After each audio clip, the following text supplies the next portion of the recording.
This is DVCU, the voice of Christian unity.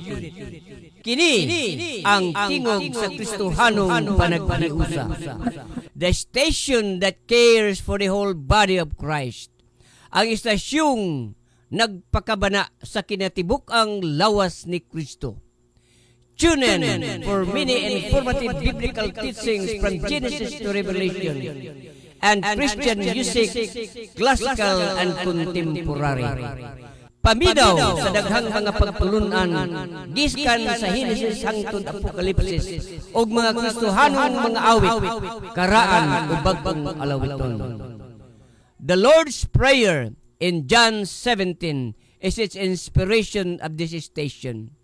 Ang pag-ampo sa Ginoo sa Juan 17 maoy inspirasyon ni ining istasyon.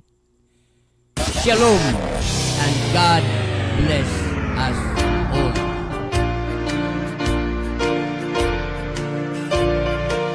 Narito na po ang programa sa online radio na kikilatis ano ang nasa isipan nila patungkol kay Manny.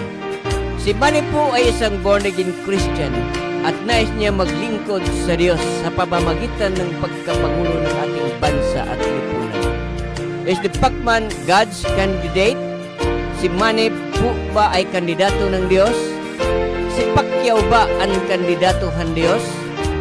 Itong programa po ay para sa mga nagsasabi na sila ay anak ng Diyos o born again, na naniniwala na ang Biblia lamang po ang tanging haligi ng katotohanan.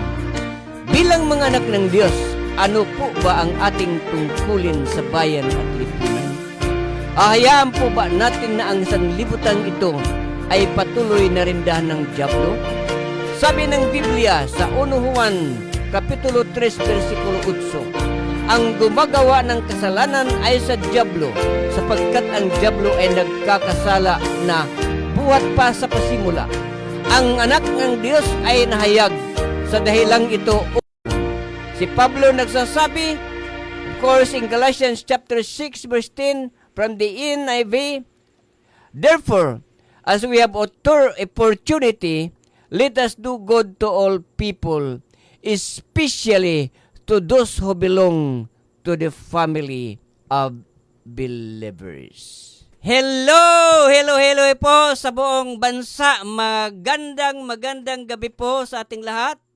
Narito na naman po ang ating programang controversial, sabi daw nila, is the Pacman God's candidate. Sabi ng isang kaibigan kong pastor, may kandidato ba ang Diyos? Sabi ko mayroon. Kung ikaw ay Kristiyano at tatakbo ngayon, kandidato ka ng Diyos. Amen? So, sa buong bansa po, from Apare to Hulu, from Samar to Palawan, from east to west, from north to south, magandang gabi po sa ating lahat. At of course, we are live on FB and be uploaded later in YouTube. At may YouTube channel po tayo. Ang YouTube channel natin ay Studio DVCU PH. Okay, meron po tayong mga videos na na-upload natin. Marami na po. At sana po ay mag-subscribe kayo. So, magandang gabi na naman po sa ating mga magigiting at mga guwapong mga pastor, mga alagad ng Panginoon. Salamat sa Ginoo. Actually, mga Cebuano po kami rito. Kaya, pasayloon mi ninyo, no, kung usahay masipyat pi magtagalog, pero we will try our best to speak in Tagalog kasi ang gusto po namin ay maintindihan kami ng lahat ng mga Pilipino. Pastor, sinasabi ko sa prayer meeting namin, sabi ko sa kanila, when we speak Cebuano, our audience is Cebuano. Kung mga waray audience natin. Kung Tagalog, ay Tagalog yung audience natin. Nawala tayo. Bigla. And kung English yung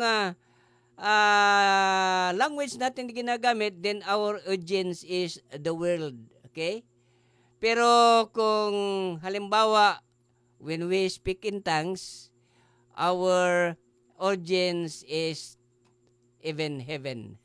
Nawala po tayo, at least nakarinig kayo ng sinasabi ko, Pastor? Yung Nawala iba tayo. lang. Okay lang, okay.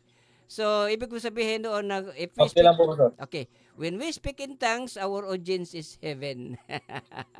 So, of course, our audience ngayon ay mga Tagalog, mga Pilipino, at naiintindihan po tayo sa lahat. So, this is of course a form of, sabi pa ni Pastor Will, yung gusto ko na gamitin, voters education rather than campaigning. Dahil parang tayo mga pastor ay mga campaign manager ni Manny Pacquiao. So, sabihin na lang natin, indirectly of course, though of course, sinasabi ko mga pastor ay mga kaibigan ko na okay lang naman siguro tayo magkampanya para sa sa ating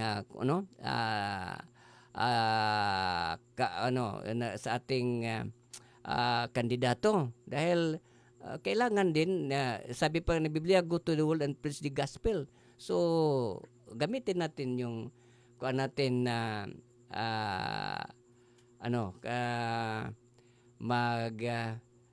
tumulong tayo. Naku, bakit nawawala minsan yung kuan natin, GD? Siguro mahina yung kuan natin. Mahina yung ating signal dito. Okay, sorry mga kapatid, no? Mga kaibigan diyan na watch, okay, anong Tagalog? Kung live, nanonood pala, nanonood. Ay, hindi kasi kaya Tagalog. Nanonood ngayon live streaming. Yung kuan namin dito, yung signal namin dito sa bahay ay fluctuating. That is why I cannot upload it at the same time. Sinubukan ko noon na mag-upload, or I have to connect with to YouTube simultaneously with the Facebook, pero hindi nangyayari yan dahil fluctuating yung natin, yung signal, kaya ina-upload ko na lang later on sa YouTube. Okay, so marami na siguro. Saka na lang yung uploading sa FB at YouTube. Yes, later yun. So naririnig niyo ako? Okay, nakakarinig ko. Okay. Dahil nagluloko yung natin, yung signal namin dito sa amin sa bahay. Minsan malakas, minsan pula, minsan green. Dahil yung green ay malakas yung signal sa amin. Pero ngayon pula na naman. Kaya ganyan. So patawarin niyo po kami, dahil hindi ito namin kasalanan as far as the signal is concerned. Okay? So umpisahan na po natin siguro ang ating talakayan ngayong gabi, dahil of course our time is is ticking. Hindi natin po mapigilan ng oras, at the purpose of this is to educate our voters why we need to vote a righteous leader. At sa una po, ito po yung kuan ko. Unahin ko siguro tanungin si Pastor Elias Subilario, na of course si Pastor Will, alam niyo ito yung katanungan, na anong masasabi mo, Pastor, sa sinasabi ng iba, lalong-lalo na kahit yung mga Kristiyanos, kasamahan natin, na bakit daw tayo sasali na sa politika, na tayo, sabi na, Jesus Christ is enough in us or for us, na bakit pa tayo sasali? Hindi na tayo dapat sumawsaw yung yung language nila. Bakit pa tayo sasawsaw ng politika? Okay, Pastor Elias, ikaw una ang sumagot. Po, thank you so much, and good evening to all our viewers. And ito lang po yung masabi ko, practically, and also mayroon tayong biblical na makikita bakit tayo sumali sumali, sinong kaya yung mga yung kadiliman na mag-triumph sila, samantalang yung mga nagdala ng liwanag, the light of the world is they are hiding in the four corners of the church. Then the result will be for all of us, no? If the nation will suffer, wag nating sabihin na hindi tayo kasali. Tulad ngayon, nagtaasan yung mga bilihin tulad ng mga korodo, langis. Pag magpagasolina ka, sabihin mo Christian ka, mababa ba ang mga presyo or the same pa rin? So lahat ng mga pangyayari dahil sa pamumuno, lahat tayo apektado. So, yun talaga sinabi nila nga, bakit tayo sasali? Bakit hindi? Kung walang sinabi na sa Bible nga, huwag kayong sasali, bakit hindi tayo sasali? Pangalawa, si Lord, yung first king na si Saul, nag-disobey sa kanya, so alam naman natin yon. And then sumali si Lord Siya yung gustong magpalit ng hari. Siya yung gustong iloklok si David, kaya lang mas bata pa. So inutusan niya si Samuel, alam naman niyo na si Samuel, inutusan niya na puntahan si David. So si Lord hindi siya himself pumunta kay David at sinabi niya kay David na ikaw ang maging hari. He always inform his servants, his prophets, according to his word in Amos chapter 3:7, that if the Lord wants to do something, he will always inform his servants, the prophets. So, ganon si David, nagiging anointed siya for preparation for his kingship because the Lord told Samuel to go to David and anoint him for his coming position. And then before nagiging hari si David, mayroong pangalawang anointing na na-receive niya doon sa people of Judah. In-anoint naman siya. So doon nagiging hari na siya. So yung mga tao, yung mga Kristiyanos tulad natin, pag wala tayong gagawin, paghayaan na lang natin sila, tumingin na lang tayo sa kanila kasi parang mga priest at yung story sa Good Samaritan, yung priest na dumaan sa kabilang daan, pag yung nakita niya yung tao na malapit na mamatay, half dead, hindi niya wala siyang ginawa. Tumingin lang siya, then doon siya sa kabila dumaan. So yung Levite, pagdaan rin ng Levite, sa kabila naman siya dadaan. So yung Good Samaritan, mayroon siyang ginawa.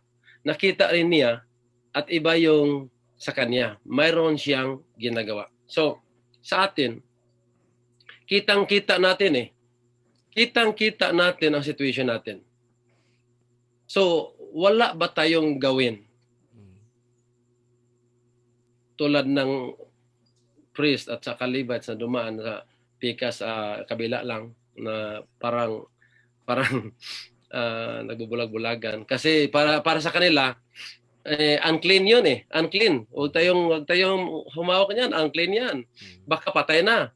So, alam naman nila yung law na wag kayong humawak ng mga patay o So baka magiging unclean tayo. At saka sa verse na nakita ko sa Bible, yung tinatawag nating anong standard talaga ng Panginoon when selecting a king. According to Deuteronomy chapter 17 verse 15, sinabi dito na I'm using New King James Version, sabi dito na, you shall surely set a king over you, whom the Lord your God chooses. One from among your brethren, you shall set as king over you. Amen. You may not set a foreigner over you who is not your brother. Amen. So, this is the standard of God. Amen. Standard. Maybe by context, this is the context about the Israelites. Maybe in principle, we can use this principle as a timeless principle, but the standard of God is clear. When you set a king, you must set a king that is from among your brother. Sabi ng iba, yung sinabi ng iba na, yung si Lord makagamit ng evil king eh. Tulad ng Assyria, tulad ng King Cyrus. Yes, totoo naman yon. Si Lord, gumagamit siya, pati evil spirit gamitin niya para pag-torture pag-anoy ni King Saul. Si Lord, gumamit siya ng evil king just to punish his people. But if he wants to bless the people, he will use a righteous king. Amen. He will always use a righteous king. So, totoo naman yung si Lord, kahit evil gamitin niya, yes, of course. Gumamit siya ng evil just para i-pour out yung anger niya para i-punish yung mga tao nagkasala. So sa atin, pwede naman gamitin ni Lord ang evil president just to punish the people, the Filipinos who are sinning. And if you want that God will bless our nation, then He will use the righteous man. Amen. And for me, there's no other man, a candidate, who brings the heart of God, who can fulfill the agenda of God for our nation, Philippines. So, thank you so much, and siguro mayroon pang ang iba. Okay, talaga pong napakaganda yung sagot mo, Pastor. Kasi nga, sabi nila, huwag kayong sumawsaw dyan. Kayo mga balaan kayo. Mga, you are holy people. You are separated from the world. That is right, but it does not mean na hindi tayo sasali dahil kung umulan, kasama tayo sa bababasa eh. Yan ang analogy kanina, Pastor. Kung tataas yung bilihin, kasama tayo. Pwede ba yan natin mapigilan? Of course, nagdepende yan sa ating leader. So, marami akong sasabihin, pero punta tayo kang Pastor Vito. Okay, Pastor Vito, the same question, ano talaga yung natin para marami tayong, makumbinsin natin yung mga karamihan natin, kahit yung mga, yung iba, yung hindi Kristiyano, ganyan din sila. Bakit kayo sasawsaw? Ganun. Para din sa ating kaalaman ng ating mga kapatiran sa Panginoon. Pastor Vito, sige, ikaw naman. Okay. Okay, unang-una, magandang gabi po sa ating wapong host, Pastor Levi Nueva. Sama yan. At saka naman sa ating mga ka-NTM, Nation Transformation Movement, National Officers, Pastor Elias and Pastor Ruel Navidad. Magandang gabi, Pilipinas. Pastor, ang tanong is, bakit sasali ang Kristiyano sa politics? Ganun ba? Oh, ganun. Okay. Unang-una, Pastor, bigyan natin ng exact meaning ang word na politics, no? The word politics in Webster Dictionary means the art or science of government. The art or science of government. Ang government sa Bible is the opposite meaning of government in the Bible is the word rule or dominion. So, makita natin yan sa Genesis chapter 1 verse 26. Basahin ko para maklaro. Then God said, let us make man in our image according to our likeness. Let them have dominion over the fish of the sea, over the birds of the air, and over the cattle, over all the earth, and over every creeping thing that creeps on the earth. In other words, ang dominion na sinasabi nating government is delegated to humankind or human being. So the word dominion is given by the Lord, given by God to human. Anong klaseng human? Human created in God's image. Sabi ng Panginoon, let us make man and woman in our image. So, ang tanong, bakit sasali yung Kristiyano or maka-Diyos na mga tao sa politics? Ang Bible nagsasabi na yung mga created in God's image have given the dominion to rule over the sea, over the land. So, yung tanong na yan is parang baliktad, Pastor. Dapat ganito. Dapat ganito ang tanong. Papayagan ba nating mag-rule yung mga bad people or mga wicked people sa land na ang Bible nagsasabi na dapat yung Christ-like people or the human being that is created in God's likeness. Di ba? Yun, itong klaseng mga tao ang dapat merong dominion sa land or nation. Amen. So, ganito Pastor. Yung word na politics is nasa Bible na yan. In Genesis 1 verse 26. There is already politics in the Bible. And the word politics is translated in the word of dominion or government. So dapat nating malaman or dapat natin na i-apply sa ating sa nangyayari sa ating bansa ngayon, nakikita natin, alam natin na meron talagang wickedness and godlessness sa ating panahon ngayon. For example, ang ating government, makita natin, hindi naman generally, but the description or the nature of our government today is, we call it oppressive government. Because we have injustices and just laws, and the Christian believers is being persecuted or discriminated to rule over our country. The godly people is discriminated. So, makita natin, Pastor, yung sinasabi nila na dapat yung mga Kristiyano hindi makialam sa politics, that is very wrong, Pastor. Kasi ang sabi ng Bible, the standard of the Lord to exalt a nation, to prosper a nation, is through righteousness. Amen. Mabasa natin yan in Proverbs 14 verse 34. A nation is exalted by its righteousness, or righteousness exalts a nation, but sin condemns any people.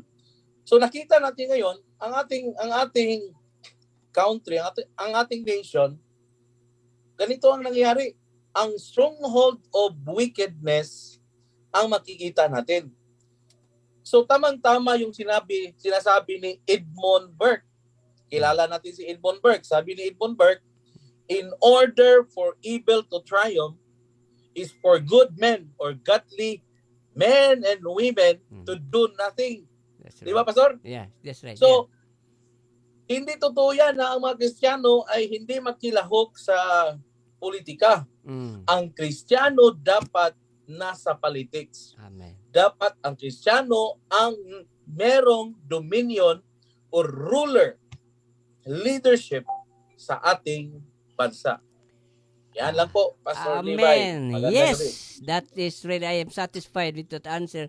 Dahil yan yung sabi ko sa introduction natin nga talagang tayo mga anak ng Diyos ang mangulo ng sa buong mundo because we are now the what is we could not just use the word revive yung bang we are recreated in God's image those who are in Christ but those who are not recreated that is our they must be our subject. Hindi tayo dapat sunod-sunuran sa kanila, pero sila dapat ang sunod-sunuran sa atin. We have now to stand right now as a Christian. Sabi pa ni Katker na hindi na right now God is now going to change, to invert the situation that the devil now must be under our feet. And it is now right now. Hindi na tayo pa maghintay. Okay? So talagang napakaganda po ng ating discussion ngayon.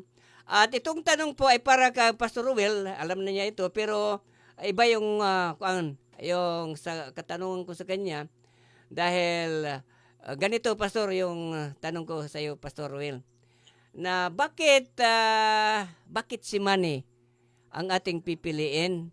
Anong nasa kay Manny? Anong katangian na bakit si Manny? At sa kanyang kung papalarin, of course, if the Lord, of course, ang Panginoon naman talaga ang maglalagay sa kanya kahit gagamit siya ng mga tao, ano ang magagawa sa Manny Pacquiao kung siya ay umupo? Okay, yan lang po, Pastor Ruel. Okay? Sige, maraming salamat po sa unang-una sa iyo, Pastor Levi, for inviting me once again, dito po sa programa niyo. So, alam niyo po, marami pong mga kapatiran natin na medyo excited po gabi-gabi o mag-view po sa YouTube niyo kasi nga we need somebody na i-educate, lalo na yung situation ngayon. So, sa katanungan mo na bakit si Manny Pacquiao, alam mo Pastor, isa yung pinaka simpleng tanong pero kailangang sagutin ng very simple according to kasi sabi ng Bible, for out of the abundance of the heart the mouth speaketh. Yes. So ano yung nasa kalooban mo, it comes out naturally sa iyo. So if I'll speak political, if I'll be idealistic, normally iba yung pananaw natin pag sinabi nitong bakit sino bang iloklok natin dyan sa posisyon na maging presidente, di ba? So it's pretty much obvious po. Alam naman natin yung standard ng sanlibutan iba sa standard ng biblikal.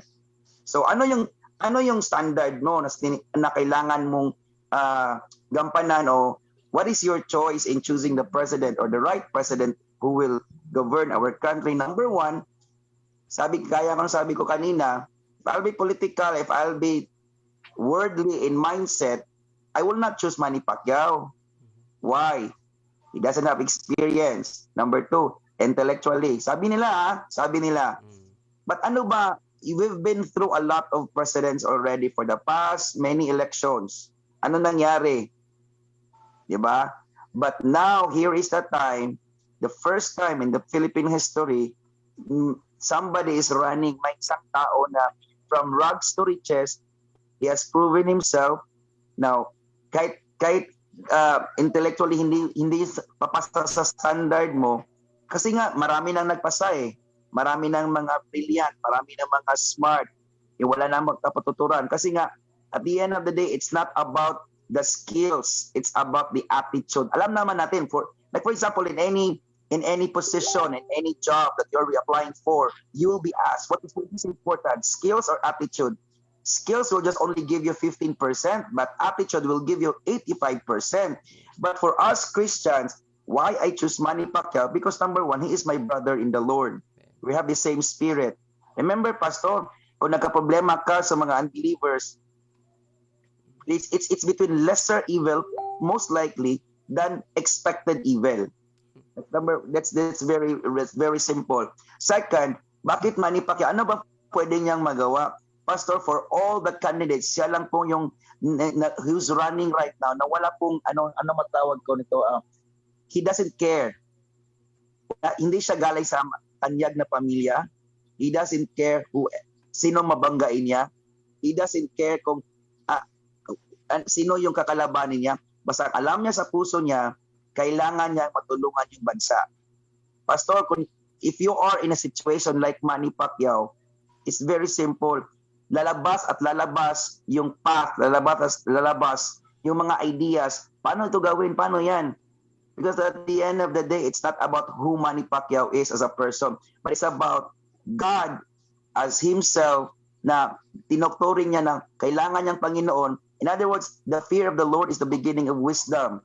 So kailangan niyo ng isang leader. So and I saw that from Manny Pacquiao. Of all the leaders, siya yung totoong may, hindi lang sa puso, yung taong may takot sa Diyos. Pastor, pag mga matalino, pastor, magaling yun mangupit. Pag mga matalino, pastor, ang galing-galing na yan. So Manny Pacquiao, he's very hunger to help, he's very hunger to serve, and we need not somebody who is politician, but we need somebody who will serve the public, because after all, government is a public trust. Kailangan may integrity, kailangan may walang tatsa dyan. So you can name everybody from the list of running politicians right now, running president. Hindi ko na i-mention, pero silang lahat may sabit. Manny Pacquiao lang walang sabit when it comes to integrity. I'm very boldly masasabi kong wala siyang pastor. Yun lang, pastor. Marami ako pwedeng sabihin, pastor, bakit si Manny Pacquiao. Pastor, alam ko, I'll put my side on a Christian perspective kasi Christian ako. Kasi yung tanong, balikan ko yung tanong kanina, pastor, why Christians are involved? Kasi nga, mangyayari, bakit mga pastor nag-i-involve? Bakit mga leaders nag-i-involve? At the end of the day, whether we like it or yes, may mga reason tayo bakit nag-i-involve tayo ngayon dito. Because after all, sino yung if this country will fail, everybody will be affected. I have my responsibility as a Filipino. I have my responsibility as a pastor. So whatever, like yung pinakasimple ng tanong, pastor, dati, kung walang Manny Pacquiao, probably po yung same-sex marriage nangyari na yan. Yung SOGI bill nangyari na yan. Pag walang Manny Pacquiao, all the moral issues will be definitely po may affected po yan. So critical po yung 2022 at I'm very, very much ang ayon po sa akin na ine-encourage ko yung lahat na ng so-called Christians na hindi po they're not looking for Manny Pacquiao as the right one.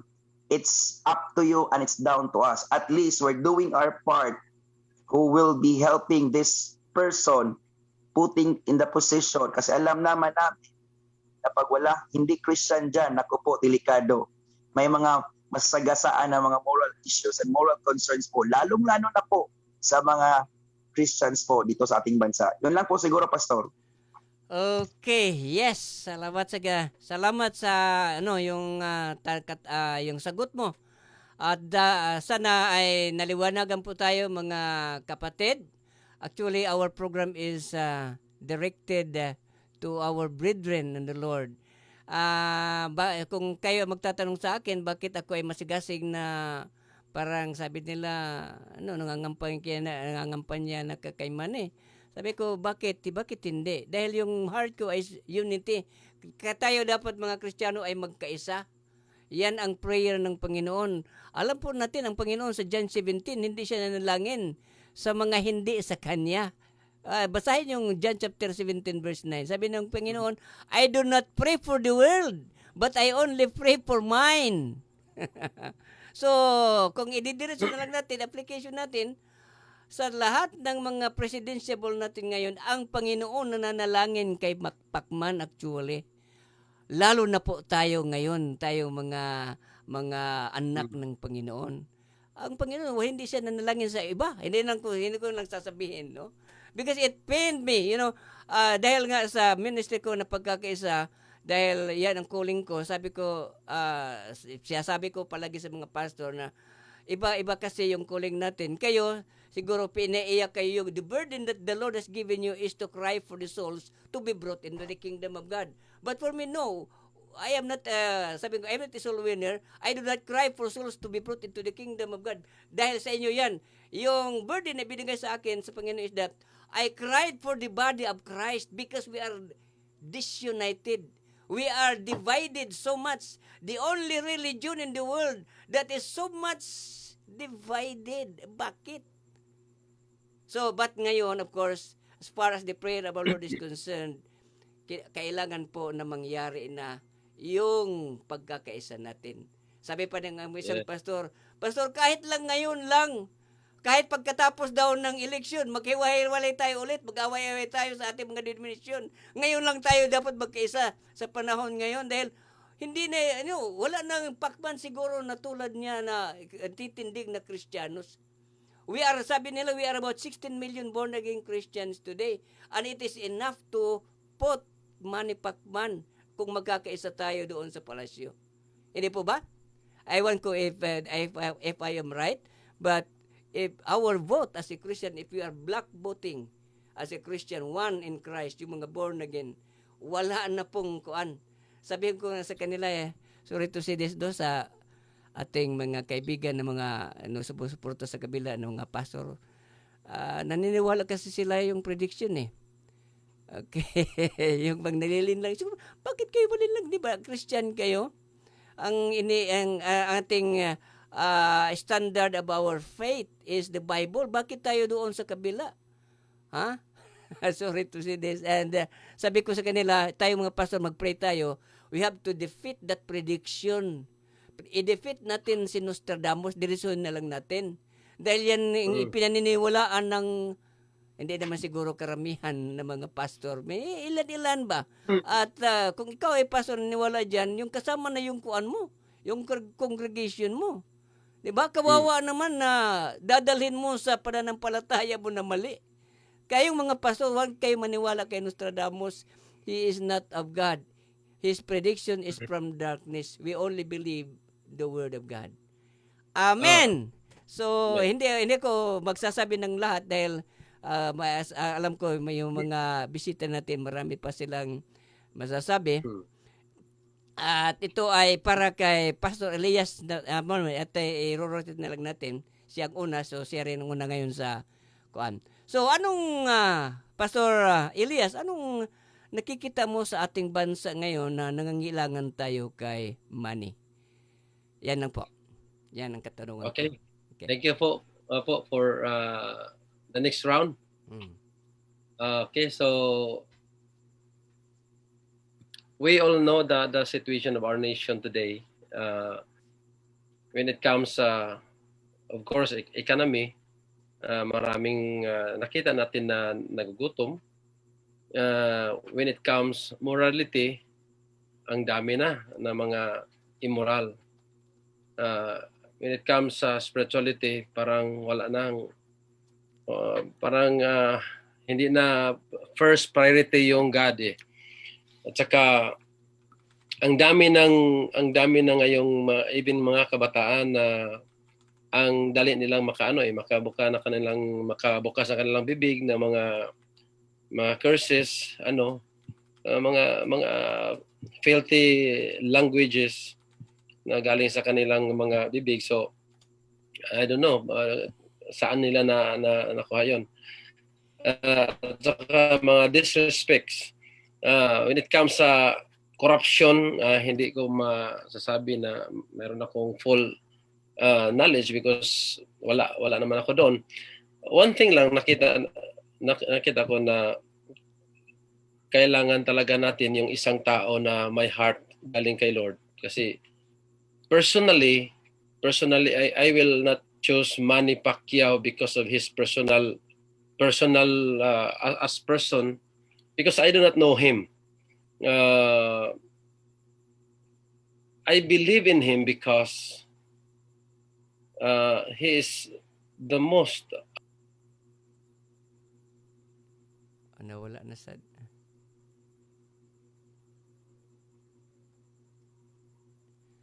Okay, sabihin natin he's the foolish. He is a foolish candidate. Pasok siya sa Bible Kasi sabi ng Panginoon, He will use the foolish thing of this world to shame the wise. At saka si Manny Pacquiao, he is not using a traditional way of kaniyang platform because hindi siya dumaan ng mga other politics downwards. sa mga locals, sa mga LGUs or sa mga towns and mga mayors, hindi siya parang hindi traditional yung way niya. Nakikita ko yun ni Haring David.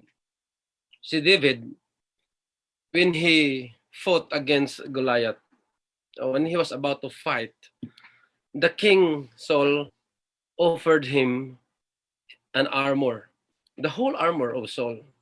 He tried to give David to use to fight that giant Goliath.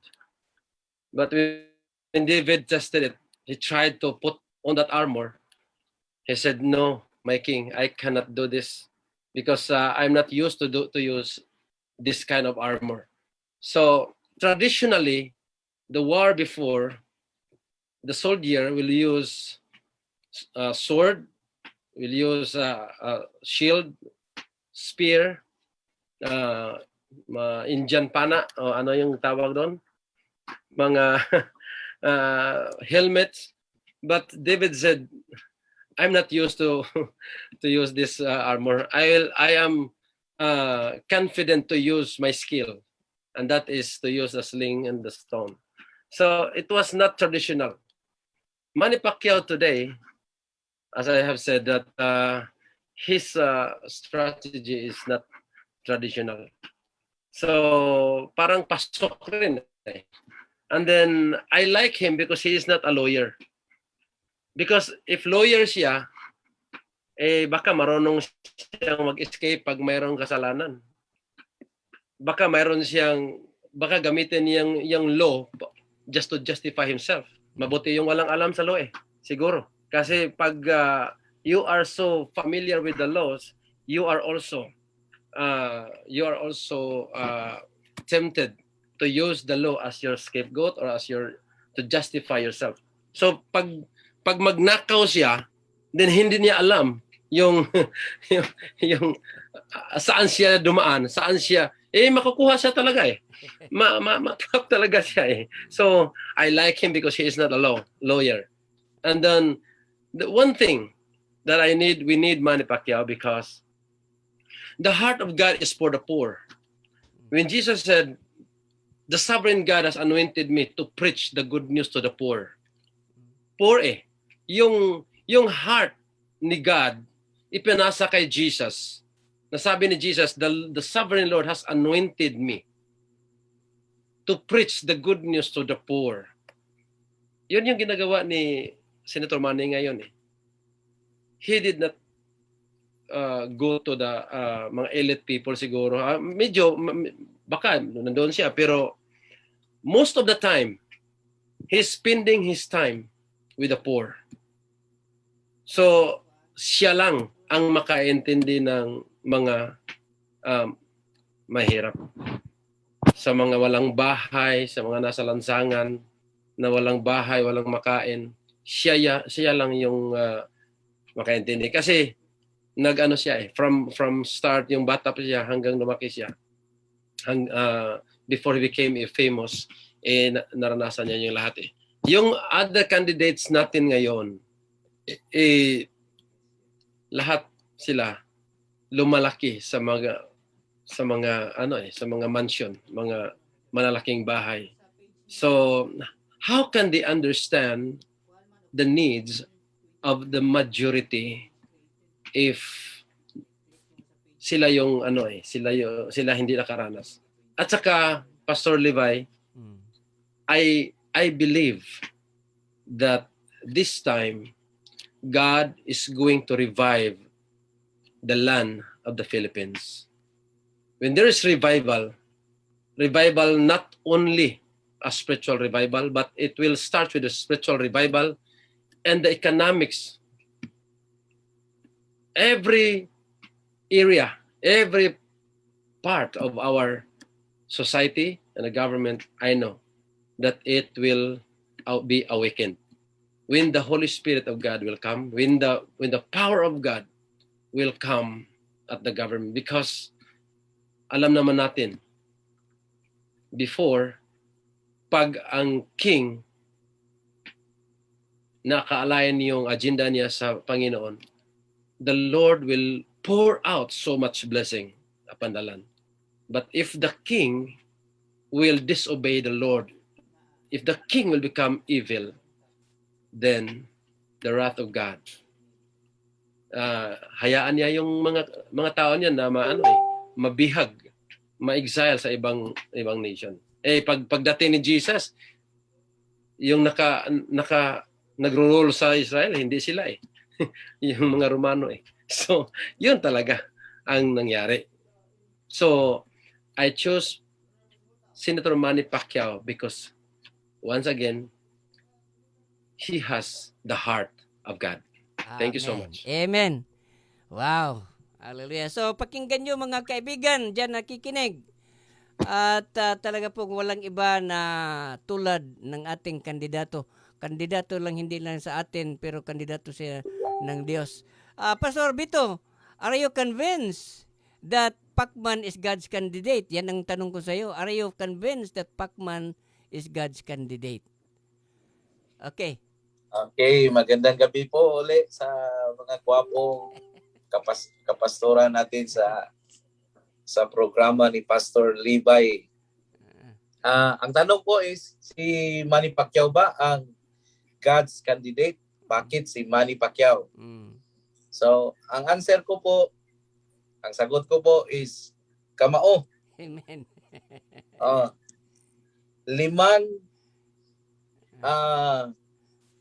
Ano yan? Para hindi malimutan ba? 5 lang kasi kamao si Manny Pacquiao. Sabi nila si Manny Pacquiao bugo. Pero si Manny Pacquiao lang ang pambansang kamao. So kamao si Manny Pacquiao. Amen. Okay, number 1, Pastor. Bakit si Manny Pacquiao? Si Manny lang ang qualified sa standard ng Panginoon. Amen. Amen. Amen. So, klaro yan. Si Manny Pacquiao lang ang qualified sa standard ng Panginoon. Sa standard ng sanlibutan sa Pilipinas, siguro si Manny Pacquiao hindi ang right president. Pero sa standard ng Panginoon, siya na. Sa lahat ng kandidato ngayon. Pangalawa, si Manny Pacquiao lang ang may record ng integrity. Walang, bahit sabi ni Pastor Roel, mataas na level ng integrity si Manny Pacquiao sa lahat ng kandidato. So, makaasa tayo na wala or ma-minimize yung corruption kasi mataas yung integrity level. Pangatlo, para maging kamao ba? Pangatlo, si Manny Pacquiao, no, sa lahat ng candidate, siya lang ang may puso para sa mahihirap or mahirap. Kasi siya lang talaga ang may experience sa kahirapan. Galing siya sa mahirap or kahirapan, ang puso niya, ang pagkatao niya na naipurma sa mga problema or na ang formation ng pagkatao ni Manny Pacquiao ay galing talaga sa paghihirap. So, ang puso, yan ang importante. Sabi ni Pastor Elias, yung attitude level or yung attitude aspect or ang spirituality ng tao. Yan ang pangatlo. Si Manny Pacquiao lang ang may puso para sa may hirap. Pangapat, si Manny lang ang may agenda for Great Commission. Amen. Tayong mga pastor, tayong lahat ng mga Kristiyano, walang ibang agenda natin sa last days, sa end times. Ang agenda natin lahat ay yung Matthew chapter 28, 19 to 20 or Mark 16:15. Therefore, go and make disciples. So, ang agenda ng Great Commission, si Manny Pacquiao lang sa lahat ng kandidato ang may alam sa agenda ng Panginoon for Great Commission. Yan ang pangapat. Panglima, Pastor Levi. Amen. Panglima, lahat tayo, mga Kristiyano, araw-araw siguro, nagpe-pray for righteous leader and righteous governance. So, kung may kandidato na righteous, siya na ang suportahan natin. Amen. Because Manny Pacquiao is the answer of our prayer. Our prayer is, we are praying for righteous leaders, for righteous governance. Yan lang po, Pastor Levi. May magandang gabi po. Okay, wow. Hallelujah. So, lalong umiinit Pambansang po. kamao. Yeah, lalong umiinit po atong discussion ngayon. Kasi alam mo mga kaibigan, mga kapatid, of course our audiences are all Christians, I believe, na talagang hindi pa tayo makapaniwala na itong ating kandidato talaga siya ng Diyos. Kasi sabi ko sa mga pastor, bakit daw kandidato si Pacman ng Diyos? Kasi nga, kung ikaw Kristiyanos at naghahangad na maging as far as your desire is concerned, kahit barangay captain, kahit mayor, o kahit kung ikaw ay Kristiyano, ikaw talaga ay candidate. When we say candidate, you are a representative that comes from God. The Bible says that we are ambassadors of Christ. And much more, kung nandyan tayo, mga kaibigan, sa sa pwisto. Yan sasabi ko sa mga pastor, sabi ko, hindi ba tayo, masaya tayo kung ang chief of police ay Christian? Dahil may pabor tayo magkapag-pray sa mga pulis. Lalo na kung mayor, lalo na kung gobernador, di ba? Lalo na kung congressman, lalo na kung senador, lalo na kung vice president at pangulo. Nako, talaga pong hindi na tayo as far as the gospel is concerned, because that is as far as Pastor Vitus is concerned, it says that the Great Commission is the ultimate goal of the Christian to fulfill it. Amen. So talagang napakaganda po ng ating talakayan ngayon. Okay, so dito tayo kay Pastor Ruel. Okay, ano bang parang ulitin ko dahil parang hindi mo nasagot talaga yung sabi ko kanina. Ano yung plataforma ni Manny Pacquiao sa kanyang of course when he is now in the office? Okay, anong gagawin niya? Salamat po, Pastor. Okay. Before I answer your question, what are, di ba may 22 rounds siya na platforms? Parang, ano ba yung tawag doon? 22 rounds na target niya, hopefully by God's grace and mercy. But I'm actually following our friends, here in your Facebook live right now, Pastor Levi. Somebody is put up one particular question. His name is Tony Arco. Malacanang is not the palace God promised us. His kingdom is not of this world, blah, blah, blah. And he mentioned at the last part, let us not draw the word of God into the political fracas. Let me just clear for everybody. Okay. Number one, this is not like we as pastors know. We know for a fact that this world is presently governed, of course, the prince of the power of the air. Whether we like it or yes, alam naman natin yon. Sino yung nagmamay-ari nito? In fact, why we are celebrating Jesus reigns, why we are crying for Jesus reigns, because this world, this nation in particular, we want, sabi nga, the only Christian nation in the whole world, or in Asia probably, that's not true at all. Alam naman natin yon. Until Jesus will reign, alam natin during the millennium, during the 1,000-year reign of Christ. However, our calling is not on the Malacanang. We know that. But why is it right now? There is a need. There is an urgency. Alam mo, yung problem kasi they're trying to, we will not be joining that. But you are still part of the Philippines. You are still part of this country. You're still part of the whole nation. So, sabi niya, let us not throw the word of God into political fracas.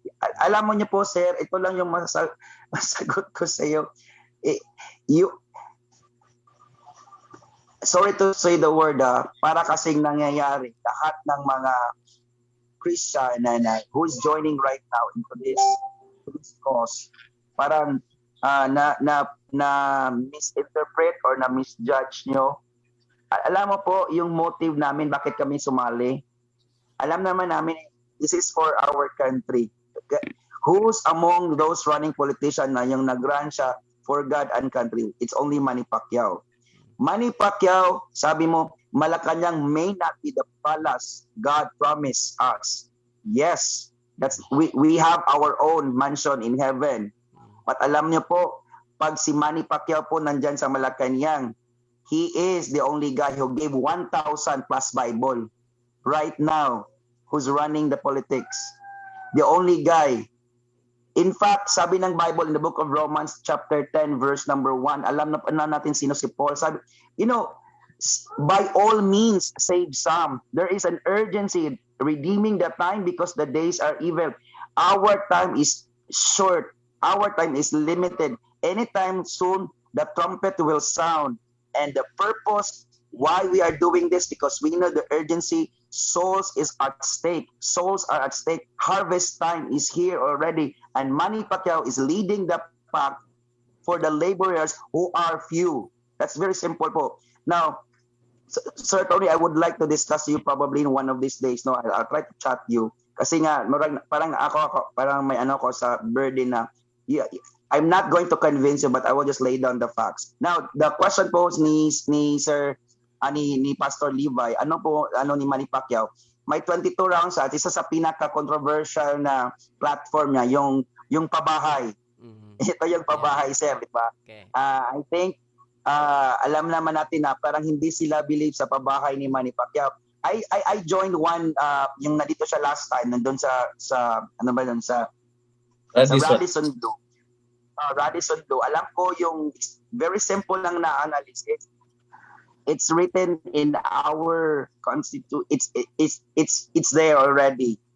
It's just a matter of hindi lang siya na maximize, hindi siya na materialize yung target supposedly ng government, which is to provide shelters to its constituents if possible. And by all means, there is already a budget. The problem kasi ngayon, hindi sila bilid kay Manny Pacquiao nga, ang daming Pilipino. Remember this, sabi ni Duterte, 3 to 6 months, wala ng drugs, wala ng drug addict.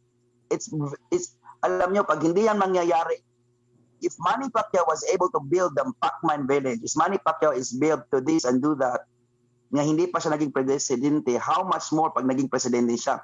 Hindi po siya bogo na nag-compute po sila. Alam niyo po, whoever the sitting president, there will always be advisors. And don't tell me walang advisor si Manny Pacquiao na brilliant. He's not dumb. Who are these people behind him? Who are these people surrounding? They're not bogo. They're trying their best to make sure every single family is computed accordingly.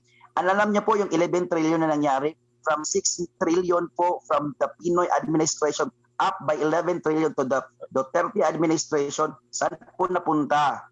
Yung problem po, at the end of the day, kaya nga sabi ni Manny Pacquiao, hindi lang sa pabahay, it all boils down to the corruption. At yun po, sa pinakadahilan why I am supporting Manny Pacquiao, because at the end of the day, alam ko po, sa lahat ng kumandidato, siya lang po, 100% hindi magkukurap. Kasi nga, alam niya yung ginagawa niya. Yun lang po. Okay, so our time is almost up, mga pastor. Salamat sa inyong kuan. Kanang thank you for sabi pa ng Tagalog, salamat sa inyong pagpaunlak sa aking invitation sa inyo. At sana po ay hindi ito ang katapusan dahil sabi ko sa sarili ko, hanggang Mayo po ito ating programa. As much as possible, I want to have even 3 to 4 interviews or discussions regarding this, of course, this election na mga pastor na kuan natin para marami pa tayo mag-gather ng mga facts, of course. At of course, our time is 11:07. So, parting words, Pastor Elias. Okay? O anong masasabi mo? Okay. Thank you for the last line na lang. Yung sinasabi nila na bogo, sino Manny Pacquiao, walang pinag-aralan. Let us remember that the same Manny who brought the flag of the Philippines all throughout the world. Siya yung nagwagayway ng flag natin sa buong sanlibutan. The whole world knows the Philippines because of this one man. And the same Manny Pacquiao who is willing to sit as our leader. Kung kaya niyang dalhin ang flag ng Philippines sa kaniyang sarili lang, sa iyang single yung pagsisikap niya, dinadala yung flag ng Pilipinas sa ring. How much more if a lot of people will be with him. So I encourage everyone, those who are in doubts about Senator Manny Pacquiao, me personally as a pastor, hindi ako basta-basta mag-commit ng isang bagay na hindi dumaan ng prayer at saka personal conviction at saka the Word of God. So I am standing with Senator Manny Pacquiao. I am for him because I believe that this is really the time. This is really the time for God to pour out His blessings upon this nation. Thank you and good evening. Okay, thank you, Pastor. Okay, Pastor Vito, your parting words. Of course, temporary lang. Magkikita-kita pa rin tayo. Simple lang ang parting words ko, Pastor. Okay. Para sa Pilipinas. Para sa Pilipinas. Until now, desire na makita ko na ang lahat ng mga Pilipino magkaroon ng pamumuhay na merong Diyos. So, MP ako para sa malayang Pilipinas. O sa Bisaya pa, kawas nun na Pilipinas.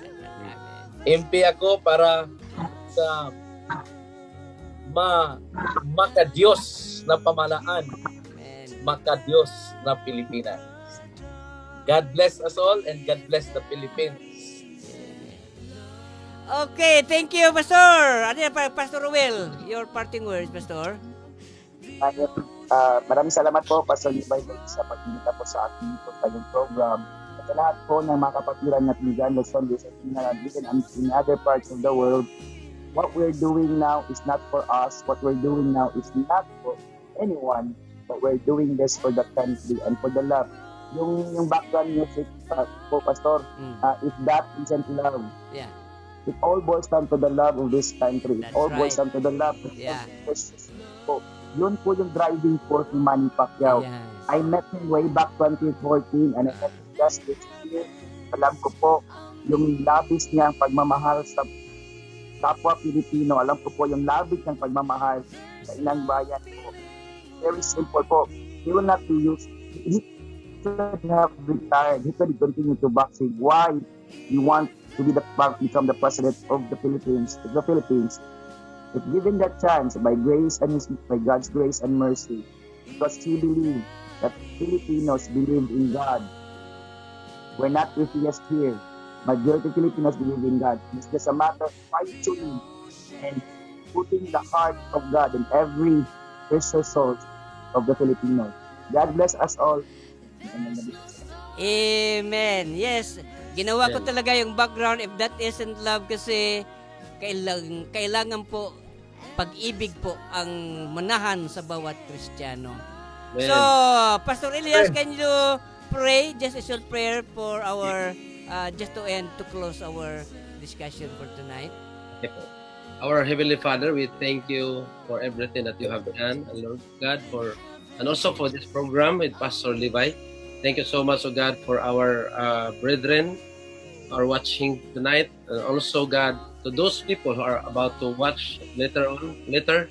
Lord, thank you so much for our nation, Philippines. God, we are waiting for your move, Lord God, your mighty move in this nation, in this land. And thank you that righteousness will reign. And because of that righteousness, God, you will exalt this nation. Father, we pray for all the pastors and churches that we will be in one cause, in one direction, oh God. And thank you so much, oh God, that every Christian will understand its role, Lord God, in this nation. And I pray for our brother, Manny Pacquiao, Senator, and his family. We pray for your protection. We pray for the blood of Jesus Christ to cover him and his family. We pray for more wisdom. We pray, oh God, for your guidance, Holy Spirit. Thank you so much, oh God. Lord, we are excited that you will reveal your power in this last days. Thank you, Father. As we end tonight, we will give you all the glory and honor and praise in the name of Jesus Christ, our Lord and Savior. Amen. Amen. Amen. Hallelujah. Let's praise the Lord. Thank you, Lord. Hallelujah. Pastor Levi, Okay. Pastor Levi, just one lang po.